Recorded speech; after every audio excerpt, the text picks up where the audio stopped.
आज पुन्हा एका जणाचा फोन आला, की "सर आज ऑफिसला येऊ शकत नाही." तुमच्या ऑफिसमध्ये तुमचे टीममेट वारंवार सुट्टी घेतात का? तर आज आपण बोलणार आहोत, की न सांगितलेल्या किंवा अनप्लॅन्ड सुट्टीबद्दल. तर मित्रांनो, तुमच्या जर टीममेटनी सुट्टी घेतली, तर तुम्ही पॅनिक होऊ नका.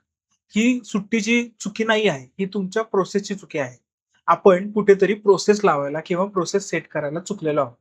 ह्याच्यासाठी आपल्याला काय करायचंय, तर 2 गोष्टी करायच्या. पहिली गोष्ट म्हणजे क्रॉस ट्रेनिंग करायचं आहे. म्हणजे एखाद्या दिवशी तुमच्याच एखाद्या टीममधला महत्त्वाचा माणूस नसेल, तर त्याचं ते काम करण्यासाठी इतर कोणतरी तयार करून ठेवणं गरजेचं आहे.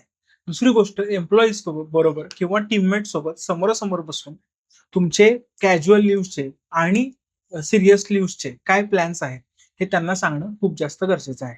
त्यामुळे ते नाही आले, तर कंपनीला किंवा ऑर्गनायझेशनला काय फायदा होतो, हे जर त्यांना समजलं, तर ते वारंवार सुट्टी घेणं टाळतात.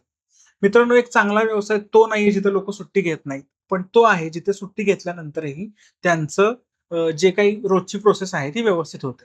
आणि एखादा जर तुमचा टीममेट सुट्टी घेत असेल, तर संशय न घेता तो सारखाच सुट्टी घेतो, तो वाईटच आहे, असे विचार मनात न आणता त्याचा खरंच काही प्रॉब्लेम झाला आहे का, हे समजून घेणंही गरजेचं आहे.